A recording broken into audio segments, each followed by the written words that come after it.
Hello बच्चों, let's see the question. An air bubble of volume 1 centimeter cube rises from the bottom of a lake 40-meter deep at a temperature of 12 degrees Celsius. What volume does it grow when it reaches the surface, which is the temperature of 35 degrees Celsius? तो बच्चों अगर देखें यहाँ पर तो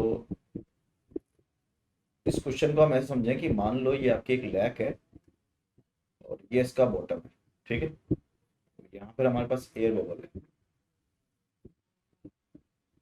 अब अगर ये एयर बबल है तो हम क्या बोलेंगे यहाँ से, ये एयर बबल कहाँ से कहाँ पहुंच रहा है, सरफेस तक पहुंच रहा है. तो एयर बबल के अंदर मान लो कोई आइडियल गैस है आपके पास. ठीक है, इसके एन मोल्स है. कितने मोल्स हैं? N moles. अब अगर आप देखें तो प्रेशर चेंज होगा, टेम्परेचर चेंज होगा, वॉल्यूम चेंज होगा, लेकिन नंबर ऑफ मोल्स से कांस्टेंट लेंगे, एन कांस्टेंट. तो हम लिख सकते हैं PV by T is equal to the constant.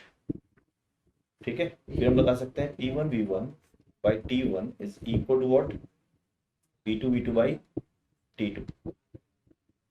अब ढंग से देखो हमें क्या क्या दे रखा है. सबसे पहले हमें वॉल्यूम दे रखा है V1 जो कि कितना है 1 सेंटीमीटर. इसको आप लिख सकते हो 10 का पावर 6 मीटर क्यूब. ठीक है, चलो. तो दूसरा चीज दे रखा है आपको टेम्परेचर T1. टेम्परेचर T1 कितना है, जो कि आपका 12 डिग्री सेल्सियस, जिसको हम 273 ऐड करेंगे वो बन जाएगा 285 केल्विन. ठीक है, ये हो गया V1 T1. प्रेशर P1 कितना होगा, प्रेशर P1 अगर हम बात करें तो प्रेशर P1 होगा P0 plus rho g H, जहाँ P0 एटमॉस्फेरिक प्रेशर है. ठीक है, यहाँ पर हमारे पास P0 एटमॉस्फेरिक प्रेशर जो कि 1 एटमॉस्फेरिक है और H डेप्थ है. इसको सॉल्व करेंगे तो ये हो जाएगा आपका P1 it is equal to 10 power of 5 plus rho g h, that will be equal to rho कितना है 10 पावर 3 G10, एच कितना है आपका 40. तो लगभग हम लिख सकते हैं 5 इंटू 10 का पावर ऑफ 5 न्यूटन पर मीटर स्क्वायर. अब V2 देखते हैं, V2 कितना है तो अपन को निकालना है. T2 कितना है आपका, T2 है यहाँ पर अपने पास,